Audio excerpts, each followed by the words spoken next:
in the land of grills. Hey, we actually got a choice today. Thermostatically controlled blower from the Huntsman or the 1950s Buffalo Forge broiler. You're saying, come on, Tom. No, hang on. This was the first, I think, of the hand crank here.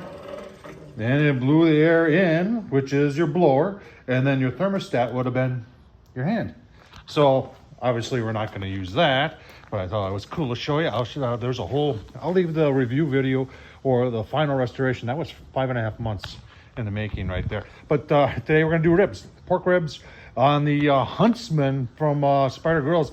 I'm trying to get everything out of the way here, and you see we did a mod. We've done a whole bunch of stuff. I'll leave everything down below, including the review video, folks. Let me show you the setup on the Huntsman, and we'll get those ribs on. All right, so that's going to be the setup. I've got my B&B green bag, which is the hickory on this side. We're just going to get that going. Got a water pan over there. We'll put some water in there.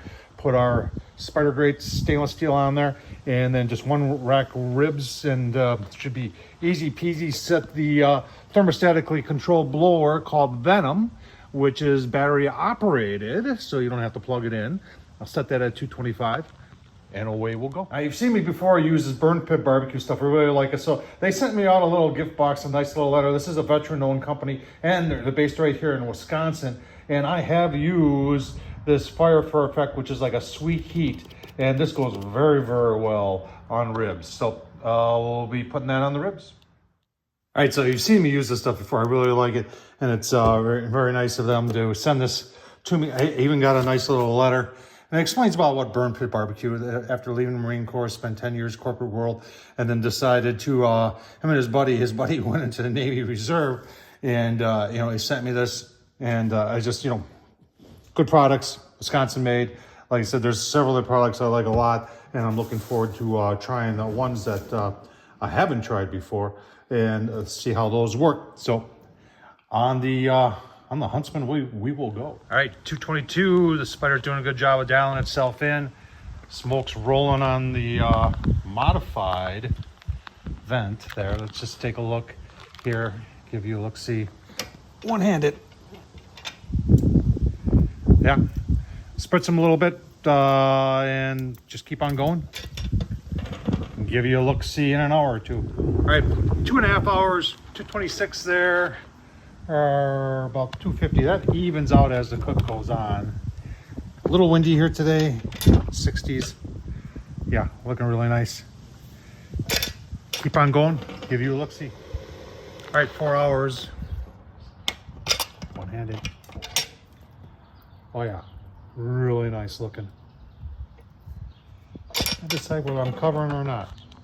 I'll let you know. All right, coming up on 4 hours. I did check the, I don't know if I can do this one-handed here.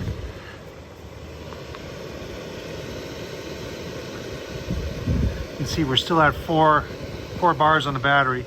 So after 4 hours, still work. And follow up on this thing. Cool to the touch. Nice. So we did wrap loosely, and we got about another 10 minutes. Take that off. We'll do a toothpick tender test, and then we're gonna sauce. All right, I had it loosely wrapped for about an hour, and nice pull back there. Now we're just gonna put. I did a toothpick test already. In fact, I didn't even really need to do that. I know that we are good to go.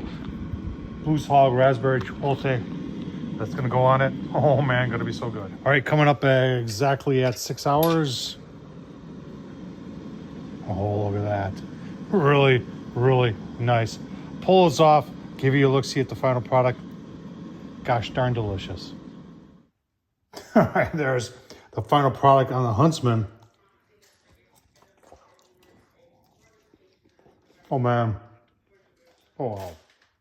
All right, you can see the smoke ring goes almost through and through. Very impressive. The Burn Pit barbecue stuff, spice on there was very nice. And then the Blues Hog Raspberry Chipotle.